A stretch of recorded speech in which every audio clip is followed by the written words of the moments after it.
കഴിഞ്ഞ എപ്പിസോഡിൽ നിക്ക് എന്ന ചെറുപ്പക്കാരൻ ഒരു സ്റ്റോർ വാടകയ്ക്ക് വാങ്ങുന്നതും അവിടെ ഉണ്ടായിരുന്ന ഒരു പ്രേതം കയറിയ ഡെഡ് ബോഡി അവനെ വിഴുങ്ങുന്നതുമാണ് നമ്മൾ കണ്ടത്. ഇനി രണ്ടാമത്തെ എപ്പിസോഡിൽ എന്ത് കഥയാണുള്ളതെന്ന് നമുക്ക് നോക്കാം. കഥയിലേക്ക് കടക്കുന്നതിന് മുമ്പ് ഒരു ചെറിയ കാര്യം കൂടി എനിക്ക് നിങ്ങളോട് പറയാനുണ്ട്.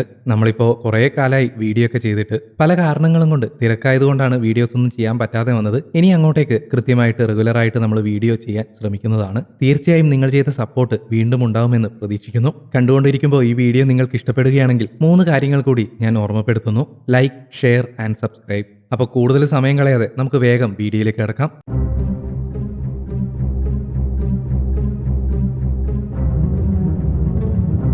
2 ചോട്ടാ കള്ളന്മാരെ കാണിച്ചുകൊണ്ടാണ് ഈ എപ്പിസോഡ് തുടങ്ങുന്നത്. അവർ സെമിത്തേരിയിൽ അടക്കം ചെയ്ത ശവപ്പെട്ടികൾ തുറന്ന് അതിലുള്ള സാധനങ്ങൾ മോഷ്ടിക്കാറാണ് പതിവ്. അങ്ങനെ ഇന്നും അവർ ഒരു ശവപ്പെട്ടി തുറക്കുന്നു. അതിൽ ഒരു സ്ത്രീയുടെ ബോഡിയായിരുന്നു ഉണ്ടായിരുന്നത്. അവളുടെ കഴുത്തിലുള്ള മാലയും കയ്യിലുള്ള മോതിരവുമെല്ലാം അവർ അടിച്ചു മാറ്റുന്നു. ശേഷം അവർ കിട്ടിയ സാധനങ്ങളെല്ലാം എടുത്ത് ശവക്കുഴിയിൽ നിന്നും കയറി വന്ന് അവിടെ നിന്ന് രക്ഷപ്പെടാൻ ഒരുങ്ങുകയായിരുന്നു. അപ്പോഴതാ ഒരാൾ അവരുടെ അടുത്തേക്ക് തോക്കും ചൂണ്ടി വരുന്നു. മാസൻ എന്നാണ് അയാളുടെ പേര്. ഇപ്പൊ അവിടെ നിൽക്കുന്ന 3 പേരുടെ വേഷവും അവർ നിൽക്കുന്ന ചുറ്റുപാടും ഒക്കെ കണ്ടാൽ തന്നെ ഇതൊരു പഴയ രാജഭരണമുള്ള കാലഘട്ടമാണെന്ന് മനസ്സിലാവും. ആ കാലത്താണ് ഈ കഥ നടക്കുന്നത്. അതുകൊണ്ട് തന്നെ അടക്കം ചെയ്യുന്ന ബോഡികളിൽ നല്ല വിലയുള്ള ഒരുപാട് സാധനങ്ങൾ ഉണ്ടാകുമായിരുന്നു. മാത്രമല്ല ശവക്കല്ലറ ആയതുകൊണ്ട് തന്നെ രാത്രി ആരും വന്ന് അവിടെ നിൽക്കുകയില്ല. നൈസായിട്ട് മോഷ്ടിച്ചുകൊണ്ട് പോകാം. അതുകൊണ്ടാണ് അവർ മോഷ്ടിക്കാൻ ഇങ്ങനൊരു ചുറ്റുപാട് തന്നെ തിരഞ്ഞെടുത്തത്. നമ്മുടെ മാസൻ തോക്കും ചൂണ്ടി ചോട്ടാ കള്ളന്മാരോട് അവർ മോഷ്ടിച്ച സാധനങ്ങൾ തനിക്ക് തരാൻ പറയുന്നു. ഇല്ലെങ്കിൽ നിങ്ങളെ ഞാൻ വെടിവെച്ച് കൊല്ലും എന്ന് പറഞ്ഞ് മാസൻ അവരെ ഭീഷണിപ്പെടുത്തുന്നു. പാവൻ ചോട്ടാ കള്ളന്മാർ അവർ പേടിച്ചുപോയി. അങ്ങനെ അവർ മോഷ്ടിച്ച സാധനങ്ങൾ അടങ്ങുന്ന സഞ്ചി മാസന് കൊടുക്കുന്നു. ശരിക്കും മാസൻ അവരെക്കാൾ വലിയൊരു കള്ളനാണ്.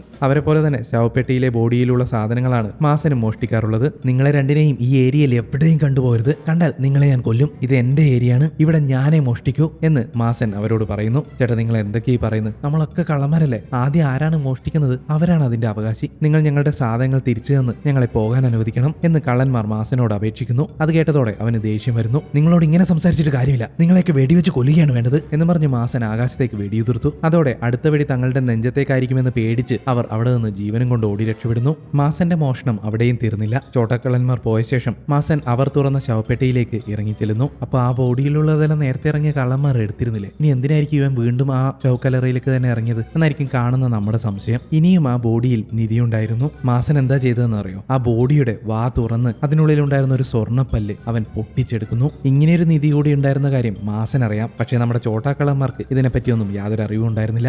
അതുകൊണ്ടായിരിക്കും അവർ ഈ ചോട്ടാക്കള്ളന്മാരായിട്ട് മാത്രം ഒതുങ്ങിപ്പോയത്. സ്വർണ്ണപ്പല്ലും എടുത്ത് മാസൻ പുറത്തേക്ക് ഇറങ്ങാൻ നോക്കുമ്പോഴേക്കും അവന്റെ കയ്യിൽ നിന്നും അത് അറിയാതെ ശവപ്പെട്ടിയിലേക്ക് തന്നെ വീഴുന്നു. അവനത് തപ്പിയെടുക്കാൻ ശ്രമിക്കുന്ന സമയത്ത് ഒരു എലി വന്ന് അവന്റെ കയ്യിൽ കടിക്കുന്നു. സെമിത്തേരിയല്ലേ, അതുകൊണ്ട് എലികളൊക്കെ അവിടെ ഉണ്ടാകാനുള്ള സാധ്യത വളരെ കൂടുതലാണ്. പാവം മാസൻ എലി കടിച്ചു മുറിച്ച് അവന്റെ കയ്യിൽ നിന്നും ചോര വാർന്നൊഴുകാൻ തുടങ്ങി. ചോരയല്ലേ, പോട്ടെ നോക്കാം. പക്ഷെ ആ എലി ആ സ്വർണ്ണപ്പല്ലും കടിച്ചു പിടിച്ച് അതിന്റെ മാളത്തിലേക്ക് ഓടിപ്പോകുന്നു. പാവം മാസൻ എലിന്റെ കടിയും കിട്ടി, പല്ലോട്ട് കിട്ടിയതുമില്ല. അങ്ങനെ മാസൻ ആ ശവക്കല്ലറ മണ്ണിട്ട് മൂടിയതിനു ശേഷം ഒരു ചന്തയിലൂടെ നടന്നു പോകുന്നതാണ് പിന്നീട് കാണിക്കുന്നത്. ആ ചന്തയിലെ ഒരു കടയുടെ മുന്നിൽ ഒരാൾ തനിച്ചിരിക്കുന്നുണ്ടായിരുന്നു. മാസൻ ചെന്നത് അയാളുടെ അടുത്തേക്കാണ്. ശേഷം മോഷ്ടിച്ച സാധനങ്ങളെല്ലാം മാസൻ അയാൾക്ക് കൊടുക്കുന്നു. ഈ സീൻ കാണുമ്പോൾ അയാൾ ഒരു ആക്രി സാധനങ്ങൾ എടുക്കുന്ന കച്ചവടക്കാരനാണെന്നാണ് നമ്മൾ ആദ്യം വിചാരിക്കുക. പക്ഷെ സത്യം അതല്ല. മാസൻ അയാളിൽ നിന്നും ഒരുപാട് പണം കടം വാങ്ങിയിരുന്നു. പക്ഷെ അത് പണമായി തിരിച്ചു കൊടുക്കുന്നതിന് പകരം ഇങ്ങനെ മോഷണങ്ങളൊക്കെ നടത്തി കിട്ടുന്ന സാധനങ്ങളാണ് മാസൻ മാസാമാസം അയാൾക്ക് കൊടുത്തുകൊണ്ടിരിക്കുന്നത്. കഥയിലെവിടെയും അയാളുടെ പേരൊന്നും പറയുന്നില്ല. കഴിഞ്ഞ കഥയിലും ഇതുപോലെ പേര് പറയാത്തൊരു കഥാപാത്രം ഉണ്ടായിരുന്നു. ആ കഥയിൽ ആ പെണ്ണിനെ വിളിച്ചതുപോലെ ഇയാളെ നമുക്ക് വിൽപ്പനക്കാരൻ എന്ന് വിളിക്കാം. അങ്ങനെ അയാൾ മാസൻ കൊണ്ടുവന്ന സാധനങ്ങളെല്ലാം പരിശോധിക്കുന്നു. പക്ഷെ അതിൽ ഒരൊറ്റ സ്വർണം പോലും ഉണ്ടായിരുന്നില്ല. മാസ, നീ എന്താടാ എന്നും ഇങ്ങനെ ഈ തുക്കട വെള്ളിയും ചെമ്പും മാത്രം കൊണ്ടുവരുന്നത്? സ്വർണ്ണമെല്ലാം എവിടെ എന്ന് പറഞ്ഞ് ആ വിൽപ്പനക്കാരൻ മാസനോട് ചൂടാവുന്നു. നിങ്ങൾ ചൂടാവല്ലേ, എനിക്കിപ്പോ തീരെ സ്വർണം കിട്ടുന്നില്ല. അതുകൊണ്ടാണ് ഞാൻ കിട്ടിയതെല്ലാം പൊറുക്കിക്കൂട്ടി ഇങ്ങോട്ടേക്ക് കൊണ്ടുവന്നത്. സ്വർണം കിട്ടുന്നില്ലെന്നോ? സെമിത്തേരിയിൽ അടക്കം ചെയ്യുന്ന ഓരോരുത്തരും ഓരോ സ്വർണ്ണമെങ്കിലും ഉണ്ടാവും. എന്നും അവിടെ പോയി കക്കുന്നത് എനിക്ക് സ്വർണം കിട്ടിയില്ല എന്നൊന്നും പറയല്ലേ? അതോ നീ അതെല്ലാം എടുത്ത് ഞാൻ കാണാതെ ഒളിപ്പിച്ചു വയ്ക്കുകയാണോ എന്ന് വിൽപ്പനക്കാരൻ അവനോട് ദേഷ്യത്തോടെ ചോദിക്കുന്നു. അതുമാത്രമല്ല, മാസനോട് ചൂടാവുന്നതിനോടൊപ്പം അയാൾ ഒരു കത്തിയും കൂടി എടുത്ത് കയ്യിൽ പിടിക്കുന്നു. ആ കത്തി കണ്ടതോടെ മാസന് ആകെ പേടിയായി. ഞാൻ സത്യമാണ് പറയുന്നത്, എനിക്ക് സ്വർണം കിട്ടാത്തത് കൊണ്ടാണ് ഞാൻ കൊണ്ടുവരാത്തത്. എല്ലാ കല്ലറകളിലേക്കും ഞാൻ ഇറങ്ങി ചെല്ലും. പക്ഷെ അപ്പോഴേക്കും അതിലുള്ള സ്വർണ്ണമെല്ലാം എലികൾ കൊണ്ടുപോയിട്ടുണ്ടാവും എന്ന് മാസൻ പറയുന്നു. അത് കേട്ട് വിൽപ്പനക്കാരൻ അത്ഭുതപ്പെടുന്നു. എലികളോ? നീ എന്തൊക്കെയാണ് ഈ പറയുന്നത്? അതെ, ഞാൻ നോക്കുമ്പോഴെല്ലാം എലികളാണ് കല്ലറയിലെ സ്വർണ്ണങ്ങൾ കൊണ്ടുപോകുന്നത്. ഞാൻ എപ്പോൾ ശവക്കല്ലറ തുറന്നാലും അതിലുള്ള സ്വർണ്ണമെല്ലാം എലികൾ കൊണ്ടുപോയിരിക്കും. നമ്മുടെ രാജ്യത്തെ എലികളെല്ലാം ഒരു പ്രത്യേകത എലികളാണെന്നാണ് എനിക്ക് തോന്നുന്നത്. അവറ്റകൾ സ്വർണം മാത്രമേ കൊണ്ടുപോകുന്നുള്ളൂ. ചിലപ്പോൾ അവറ്റകൾക്ക് തിളങ്ങുന്ന വസ്തുക്കളോട് നല്ല ഇഷ്ടമായിരിക്കും. അതുകൊണ്ടായിരിക്കാം അവർ സ്വർണം കൊണ്ടുപോകുന്നത്. ഞാൻ ഒരുപാട് തവണ ശ്രമിച്ചിട്ടും അവരുകളെ പിടിക്കാൻ കഴിഞ്ഞില്ല. ഞാൻ എത്തുമ്പോഴേക്കും അവർ മാളത്തിൽ കയറി ഒളിക്കും. അതുകൊണ്ടാണ് എനിക്ക് സ്വർണ്ണങ്ങളൊന്നും കൊണ്ടുവരാൻ കഴിയാത്തത്. ഇതിൽ എന്റെ ഭാഗത്ത് ഒരു തെറ്റുമില്ല എന്ന് മാസൻ വിൽപ്പനക്കാരനോട് പറയുന്നു. അവന്റെ ഈ ഫാന്റസി കഥ കേട്ടിട്ട് വിൽപ്പനക്കാരന് നല്ല ദേഷ്യം വരുന്നുണ്ടായിരുന്നു. നീ എന്ത് കോപ്പ് ചെയ്തിട്ടായാലും വേണ്ടില്ല, അടുത്ത ആഴ്ച എനിക്ക് എന്റെ മുഴുവൻ പണവും കിട്ടണം, ഇല്ലെങ്കിൽ അതിന്റെ തൊട്ടടുത്ത ദിവസം നിനക്ക് ഞാനൊരു കല്ലറ പണിയും, നിന്റെ ശവപ്പെട്ടിയിൽ ഞാൻ ആണിയടിക്കും എന്ന് ഭീഷണിപ്പെടുത്തിക്കൊണ്ട് വിൽപ്പനക്കാരൻ മാസനെ അവിടെ നിന്ന് പറഞ്ഞയക്കുന്നു. അടുത്ത ദിവസം രാവിലെ ആവുന്നു. മാസനാണെങ്കിൽ തലേന്ന് രാത്രി ഉറങ്ങിയിട്ടില്ലെന്ന് തന്നെ പറയാം. അവന് എങ്ങനെയെങ്കിലും വിൽപ്പനക്കാരന് കൊടുക്കാനുള്ള സ്വർണ്ണമെല്ലാം കൊടുത്തു തീർത്ത് തന്റെ കടം തീർക്കണമായിരുന്നു. അതിനുവേണ്ടി അവൻ അന്ന് രാവിലെ തന്നെ സുഹൃത്തായ ഡോളിയുടെ ആശുപത്രിയിലേക്ക് പോകുന്നു. ആ ആശുപത്രിയുടെ വാതിൽ അകത്തു നിന്ന് അടച്ചിരിക്കുന്നത് കൊണ്ട് തന്നെ ഡോളി അകത്തുണ്ടെന്ന് അവന് മനസ്സിലായി. മാസൻ ഡോളിയെ വിളിച്ച് വാതിലിൽ തട്ടുന്നു. ഡോളി വന്ന് വാതിൽ തുറന്ന് അവനെ അകത്തേക്ക് കയറ്റുന്നു. കാഴ്ചയിൽ നമുക്ക് അതൊരു വീട് പോലെ തന്നെയാണ് തോന്നുന്നത്. എന്നാൽ പണ്ടുകാലത്തുള്ള ആശുപത്രികളൊക്കെ തന്നെ ഇങ്ങനെയായിരുന്നു ഉണ്ടായിരുന്നത്. പിന്നീടാണ് ആശുപത്രിക്ക് ഇപ്പോഴുള്ള ഈ രൂപമൊക്കെ വന്നു തുടങ്ങിയത്. അതെന്തെങ്കിലുമൊക്കെ ആവട്ടെ, ഈ ഡോളി ഒരു ഡോക്ടറാണ് കേട്ടോ. അവന്റെ ആശുപത്രിയുടെ അടിയിൽ ഒരു തട്ടും കൂടിയുണ്ട്. ആ തട്ട് മോർച്ചറി ആയിട്ടാണ് അവർ ഉപയോഗിക്കുന്നത്. അവിടെയുള്ള ബോഡികളുടെ സ്വർണ്ണപ്പല്ലുകൾ എടുക്കാനാണ് മാസൻ ഇപ്പോൾ അങ്ങോട്ടേക്ക് ചെന്നിരിക്കുന്നത്. മാസനെ കണ്ടപ്പോൾ തന്നെ ഡോളിക്ക് അവൻ വന്നതിന്റെ കാര്യം എന്താണെന്ന് മനസ്സിലാവുന്നു. മാസ, നിനക്ക് ഞാൻ ഒരു ബോഡിയും കാണിച്ചു തരില്ല. നീ ഇങ്ങനെ ചെയ്യുന്നത് ആളുകൾ അറിഞ്ഞാൽ അതെനിക്ക് വലിയൊരു പ്രശ്നമാവും എന്ന് ഡോളി അവനോട് പറയുന്നു. നീ ഇങ്ങനെ പേടിക്കല്ലേ, എന്നെ സഹായിക്കാൻ നീ മാത്രമേ ഉള്ളൂ. ഞാൻ ആകെ പെട്ട് കിടക്കുകയാണ്, നീ എന്നെ സഹായിക്കണം. നീ എപ്പോഴും പറയാറില്ലേ നിനക്ക് സ്വന്തമായിട്ട് ഒരു ക്ലിനിക്ക് തുറക്കണമെന്ന്. എന്റെ പ്രശ്നങ്ങളെല്ലാം ശരിയായി കഴിഞ്ഞാൽ ഞാൻ നിനക്ക് സ്വന്തമായിട്ട് ഒരു ക്ലിനിക്ക് തുറന്നു തരും എന്ന് മാസൻ പറയുന്നു. അത് കേട്ടപ്പോൾ ഡോളിക്ക് സന്തോഷമായി. അങ്ങനെ ഡോളി മാസനെ താഴെത്തട്ടിലുള്ള മോർച്ചറിയിലേക്ക് കൊണ്ടുപോകുന്നു. പക്ഷെ എനിക്ക് മനസ്സിലാത്തത് അതാണ്, ഇതെന്തിനാ മാസന് കൊടുക്കുന്നത്, ഡോളിക്ക് തന്നെ അടിച്ചു മാറ്റിയിട്ട് ആർക്കും കൊടുത്തൂടെ? ചിലപ്പോൾ ഡോക്ടറല്ലേ, അതുകൊണ്ട് ആൾക്കാരെ അറിയാലോ, അതുകൊണ്ടായിരിക്കും. ഓക്കെ. അങ്ങനെ ഡോളി മാസനെ താഴെത്തട്ടിലുള്ള മോർച്ചറിയിലേക്ക് കൊണ്ടുപോകുന്നു. അവിടെ ഒരുപാട് ശവങ്ങളുണ്ടായിരുന്നു. മാസൻ ഉടനെ തന്നെ ചെന്ന് എല്ലാത്തിന്റെയും വായ തുറന്നു നോക്കുന്നു. പക്ഷെ ഒരു ബോഡിയിലും സ്വർണ്ണപ്പല്ലും ഉണ്ടായിരുന്നില്ല. പ്രതീക്ഷിച്ചു വന്ന സ്വർണം കിട്ടിയില്ല. ഇനി സ്വർണം സംഘടിപ്പിക്കാൻ എന്താണ് വഴിയെന്ന് ആലോചിച്ച് മാസൻ വിഷമിച്ച് നിൽക്കുകയാണ്. അപ്പോഴാണ് അവൻ ആ മോർച്ചറിയിൽ കർട്ടൻ വെച്ച് മറച്ച ഒരു റൂം കാണുന്നത്. അവൻ അങ്ങോട്ടേക്ക് കടക്കാൻ നോക്കിയപ്പോൾ ഡോളി മാസനെ തടയുന്നു. വേണ്ട, അങ്ങോട്ട് പോകരുത്, ഞാൻ പോസ്റ്റ്മോർട്ടം ചെയ്തുകൊണ്ടിരിക്കുന്ന ഒരു ബോഡിയാണ് അവിടെയുള്ളത്, നീ ഇപ്പോൾ അങ്ങോട്ടേക്ക് പോകരുത് എന്ന് ഡോളി മാസനോട് പറയുന്നു. പക്ഷെ മാസൻ അവനെ തട്ടി മാറ്റിക്കൊണ്ട് അവിടേക്ക് കയറുന്നു. അവിടെ ഒരു ഫ്രഷ് ബോഡി കിടക്കുന്നുണ്ടായിരുന്നു. ഉടനെ തന്നെ മാസൻ അയാളുടെ വായ തുറന്ന് നോക്കിയപ്പോൾ അതിനുള്ളിൽ ഒരുപാട് സ്വർണ്ണപ്പല്ലുകൾ ഉണ്ടായിരുന്നു. അത് കണ്ടതോടെ മാസന് വല്ലാത്ത സന്തോഷമാവുന്നു. അവൻ വേഗം തന്നെ അത് പറിക്കാനൊരുങ്ങിയപ്പോൾ ഡോളി അവനെ തടയുന്നു. മാസ, വേണ്ട, ഇതൊരു കോടീശ്വരന്റെ ബോഡിയാണ്. അയാളെ അടക്കം ചെയ്യുന്ന സമയത്ത് കുടുംബക്കാർ ഇയാളുടെ വായെല്ലാം നന്നായി നോക്കും. സ്വർണ്ണപ്പല്ലുകളെല്ലാം അവിടെ തന്നെ ഇല്ലേ എന്ന് അവർ പരിശോധിക്കും. ആ സമയത്ത് പല്ലുകൾ കണ്ടില്ലെങ്കിൽ എനിക്കതൊരു പ്രശ്നമാവും. നീ കാരണം എന്റെ തല പോവും. അതുകൊണ്ട് ഇയാളെ വെറുതെ വിട്ടേക്ക് എന്ന് ഡോളി മാസനോട് റിക്വസ്റ്റ് ചെയ്യുന്നു. അതൊക്കെ നിന്റെ കാര്യമാണ്, എനിക്ക് സ്വർണ്ണങ്ങൾ കിട്ടണം, ഇല്ലെങ്കിൽ ഇതെല്ലാം എലികൾ കൊണ്ടുപോകും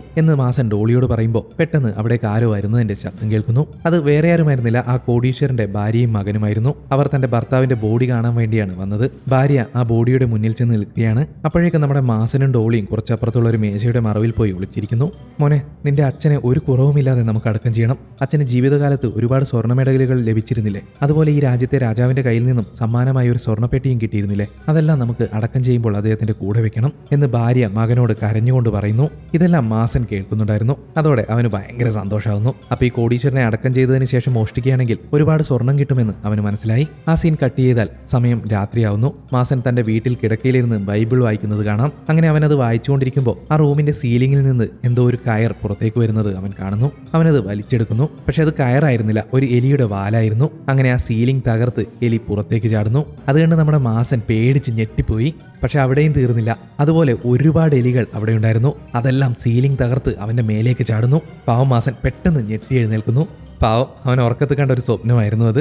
സ്വപ്നത്തിൽ പോലും എലികൾ അവന് സ്വസ്ഥത കൊടുക്കുന്നുണ്ടായിരുന്നില്ല. ഈ എലികളെ കൊണ്ട് വലിയ ശല്യമായല്ലോ എന്ന് അവൻ ചിന്തിക്കുന്നു. എന്തു തന്നെയായാലും ഇന്ന് കണ്ട കോടീശ്വരന്റെ ബോഡിയിൽ നിന്ന് ഒരു തരി സ്വർണം പോലും ഈ എലികൾക്ക് ഞാൻ കൊടുക്കില്ല എന്ന് നമ്മുടെ മാസൻ ഒരു കനത്ത തീരുമാനമെടുക്കുന്നു. അങ്ങനെ അടുത്ത ദിവസം മാസൻ ആ കോടീശ്വരന്റെ ശവസംസ്കാര ചടങ്ങിൽ പങ്കെടുക്കുന്നു. എന്നിട്ട് അയാളുടെ ബോഡിയിലുള്ള ഓരോ സ്വർണവും അവൻ നോക്കിവെക്കുന്നു. ശേഷം അയാളെ അടക്കം ചെയ്ത് ചടങ്ങിന് വന്നവരെല്ലാം പിരിഞ്ഞു പോകുന്നു. വീണ്ടും രാത്രിയാവുന്നു. മാസൻ കോടീശ്വരന്റെ കല്ലറ തുറക്കുന്നു. പക്ഷെ ആ ശവപ്പെട്ടിയിൽ കോടീശ്വരന്റെ ബോഡി ഉണ്ടായിരുന്നില്ല. അപ്പോൾ എലികൾ ഒരു മാളമുണ്ടാക്കി ആ ബോഡി വലിച്ചു കൊണ്ടുപോകുന്നു. അത് കണ്ടതോടെ ഇനി ആ സ്വർണം അവന് കിട്ടില്ലെന്ന് മാസന് മനസ്സിലാവുന്നു. അതോടെ അവന് വളരെയധികം ദേഷ്യം വരുന്നു. ഈ സ്വർണം കിട്ടിയില്ലെങ്കിൽ തന്റെ അവസ്ഥ എന്താവുമെന്ന് മാസന് നല്ല ഉറപ്പുണ്ടായിരുന്നു. സ്വർണം നാളേക്കുള്ളിൽ കൊണ്ടുകൊടുത്തില്ലെങ്കിൽ ആ വിൽപ്പനക്കാരൻ തന്റെ ശവപ്പെട്ടിയിൽ അണിയടിക്കും, അത് ഉറപ്പാണ്. അത് ഓർത്തതോടെ നമ്മുടെ മാസന് ഒരല്പം പേടി വരുന്നു. അതുകൊണ്ട് എന്ത് തന്നെയായാലും ഈ സ്വർണം സംഘടിപ്പിച്ചേ മതിയാകൂ എന്ന് അവൻ ചിന്തിക്കുന്നു. അങ്ങനെ ആ എലികൾ പോയ മാളത്തിലൂടെ പോകാൻ മാസൻ തീരുമാനിക്കുന്നു. അങ്ങനെ മാസൻ ടോർച്ചടിച്ച് ആ മാളത്തിലേക്ക് കയറുന്നു. മാളത്തിന് അധികം വലിപ്പമൊന്നും ഉണ്ടായിരുന്നില്ല. അതുകൊണ്ട് തന്നെ വളരെ കഷ്ടപ്പെട്ട് ഇഴഞ്ഞു നീങ്ങുകയാണ് അവൻ ചെയ്യുന്നത്. അവന്റെ കുറച്ചധികം മുന്നിലായിട്ട് എലികൾ കോടീശ്വരന്റെ ബോഡി വലിച്ചു കൊണ്ടുപോകുന്നതെല്ലാം അവന് കാണാം. അവൻ അതിന് പിന്നാലെ തന്നെ പോകുന്നു. പെട്ടെന്ന് ഒരു കൂട്ടം എലികൾ അവന്റെ മുന്നിലൂടെയും പിറകിലൂടെയും അങ്ങോട്ടും ഇങ്ങോട്ടും ഓടാൻ തുടങ്ങി. അവനാണെങ്കിൽ അവിടെ നേരാമണ്ണമെന്ന് കിടക്കാൻ പോലും പറ്റുന്നില്ല. അത്രയ്ക്കും ഇറുകിയൊരു സ്ഥലത്തൂടെയാണ് അവൻ ഈ കയറിപ്പോയിക്കൊണ്ടിരിക്കുന്നത്.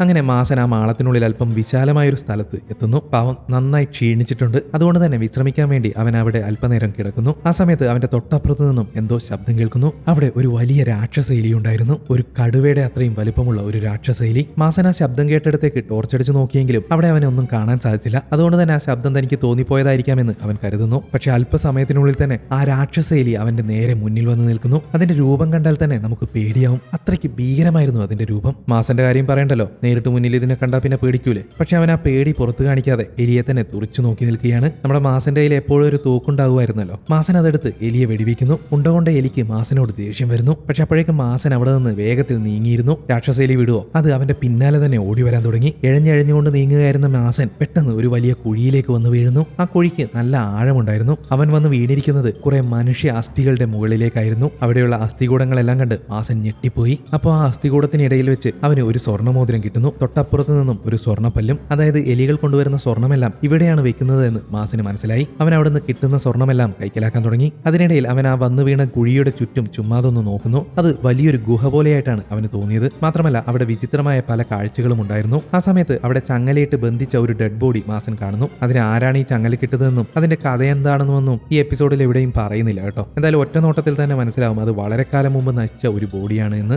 ആ ബോഡിയുടെ കഴുത്തിൽ വജ്രം ഘടിപ്പിച്ച ഒരു സ്വർണ്ണമാല ഉണ്ടായിരുന്നു. അത് കണ്ടതോടെ മാസന് ആശ്ചര്യമാവുന്നു. എന്തായാലും അതിന് നല്ല വില കിട്ടുമെന്നും അവന് മനസ്സിലായി. അവൻ വേഗം ചെന്ന് ആ മാലയും കൈക്കലാക്കുന്നു. അവൻ ആ മാലയെടുത്ത തൊട്ടടുത്ത നിമിഷം തന്നെ ആ ബോഡിക്ക് ജീവൻ വെക്കുന്നു. പാവമാസൻ പേടിച്ച് വിറച്ചുപോയി. ആ ബോഡി അവന്റെ മേലേക്ക് ചാടി വീഴുന്നു. ആ ബോഡിയുടെ കാലുകൾ മുറിഞ്ഞു പോയിരുന്നു. അതായത് ഇപ്പൊ ആ ബോഡി വെറും അരക്കെട്ടിന് മുകളിലേക്കുള്ള ഭാഗം മാത്രമാണ് ഉള്ളത്. ജീവനുള്ള ഒരു ഡെഡ് ബോഡി. എന്ത് വാക്കാതല്ലേ ഇത്, ജീവനുള്ള ഡെഡ് ബോഡി. എന്തായാലും സംഭവം മനസ്സിലായല്ലോ. അതാണ് ആ സാധനം. അത് മാസന്റെ കയ്യിൽ നിന്നും തന്റെ മാലയെടുക്കാൻ നോക്കിയെങ്കിലും മാസൻ അതിനെ തട്ടിത്തെറിപ്പിച്ച് അവിടെ നിന്നും രക്ഷപ്പെടാൻ നോക്കുകയാണ്. അവൻ മുന്നിൽ കണ്ട ഒരു മാളത്തിലേക്ക് കയറുന്നു. ആ ബോഡി അവന്റെ പിന്നാലെ തന്നെയുണ്ട്. അതിനെ തടഞ്ഞില്ലെങ്കിൽ അത് തന്റെ പിന്നാലെ വന്നുകൊണ്ടിരിക്കുമെന്ന് മാസന് മനസ്സിലായി. അവൻ ആ മാളത്തിന്റെ കവാടത്തിലേക്ക് ഒരു പാറക്കല്ല് വീഴ്ത്താൻ ശ്രമിക്കുന്നു. അങ്ങനെ ആ വഴിയടച്ച് ആ ഡെഡ് ബോഡിയിൽ നിന്നും രക്ഷപ്പെടാനായിരുന്നു അവന്റെ ശ്രമം. പക്ഷേ ആ ശ്രമം വിജയിച്ചില്ല. അവന്റെ തൊട്ടപ്പുറത്ത് രാക്ഷസ എലിയും വന്നു നിൽക്കുന്നു. അതായത് ഇപ്പോൾ നമ്മുടെ മാസൻ ഡെഡ് ബോഡിയുടെയും രാക്ഷസ എലിയുടെയും നടുക്കാണുള്ളത്. ചെകുത്താന്റെയും കടലിന്റെയും നടുവിലാണെന്നൊക്കെ പറയില്ലേ, അതേ അവസ്ഥ.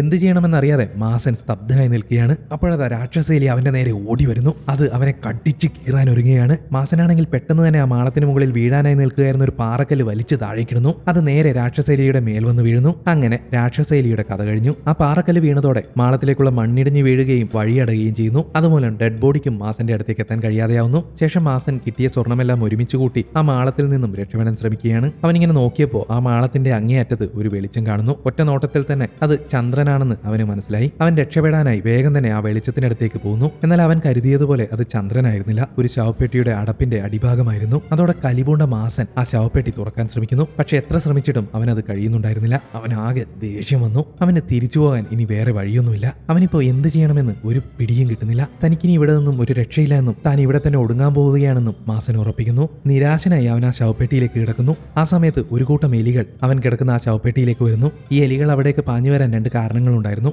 ഒന്നാമത്തേത് അവൻ ഒരു പുതിയ ഡെഡ് ബോഡിയാണെന്നാണ് ഈ എലികൾ ധരിച്ചിരിക്കുന്നത്. രണ്ടാമത്തെ കാരണം അവന്റെ കയ്യിൽ ഒരുപാട് സ്വർണ്ണം ഉണ്ടല്ലോ. അതുകൊണ്ട് അതെല്ലാം എടുക്കാൻ വേണ്ടിയാണ് ആ എലികൾ അങ്ങോട്ടേക്ക് വന്നിരിക്കുന്നത്. അവറ്റകൾ മാസനെ പൊതിയാൻ തുടങ്ങി. ആ എലിക്കൂട്ടത്തിൽ നിന്ന് രക്ഷപ്പെടാൻ മാസനായില്ല. അവറ്റകൾ അവന്റെ മേലേക്ക് കയറി പൊതിഞ്ഞ് കടിച്ച് കീറുന്നു. അങ്ങനെ മാസൻ ശരിക്കും ഒരു ഡെഡ് ബോഡിയായി മാറി. മണിക്കൂറുകൾക്ക് ശേഷം മാസൻ കിടക്കുന്ന ശവപ്പെട്ടി രണ്ടുപേർ തുറക്കുന്നു. ആ രണ്ടുപേർ ആരാണെന്ന് മനസ്സിലായല്ലോ അല്ലേ? നമ്മുടെ ഈ എപ്പിസോഡിന്റെ തുടക്കത്തിൽ രണ്ട് ചോട്ടാ കള്ളന്മാരെ കാണിച്ചിരുന്നല്ലോ. അവരാണ് മാസൻ കിടക്കുന്ന ഈ ശവപ്പെട്ടി തുറന്നിരിക്കുന്നത്. മോഷ്ടിക്കാൻ വേണ്ടി തന്നെയാണ് അവന്മാരിപ്പോൾ ഇത് തുറന്നിരിക്കുന്നത്. അതിൽ മാസനാണ് കിടക്കുന്നതെന്ന് കണ്ടപ്പോൾ അവർ അന്തം വിട്ടു നിൽക്കുന്നു. ഇയാൾ ഇത്രയും പെട്ടെന്ന് ചത്തോ എന്ന് അവർ ചിന്തിക്കുന്നു. മാസന്റെ കയ്യിലാകട്ടെ ഒരുപാട് സ്വർണ്ണം ഉണ്ടല്ലോ. അത് കണ്ടതോടെ വേഗം തന്നെ അവരത് എടുക്കാൻ നോക്കുന്നു. അപ്പോൾ പെട്ടെന്ന് മാസന്റെ ബോഡിക്ക് ഒരു ഇളക്കം. ചോട്ടക്കള്ളന്മാർ ഞെട്ടി വിറച്ചുപോയി. എന്താണ് സംഭവം എന്ന് വെച്ചാൽ അവന്റെ ശരീരത്തിനുള്ളിൽ മുഴുവൻ എലികൾ നിറഞ്ഞിരുന്നു. അവ ശരീരത്തിലൂടെ ഓടുന്നത് കൊണ്ടാണ് അവന്റെ ബോഡി ഇളകുന്നത്. അങ്ങനെ മാസന്റെ വായിലൂടെ എല്ലാ എലികളും ചറപറ പുറത്തേക്ക് വരുന്നു. അത് കണ്ട് ആ ചോട്ടാക്കള്ളന്മാർ പേടിച്ചോടി. അതോടുകൂടി ഈ എപ്പിസോഡ് അവസാനിക്കുന്നു. അത്യാഗ്രഹം ആപത്താണ് എന്നൊരു ചെറിയ സന്ദേശത്തോടു കൂടിയാണ് ഈ കഥ അവസാനിക്കുന്നത്.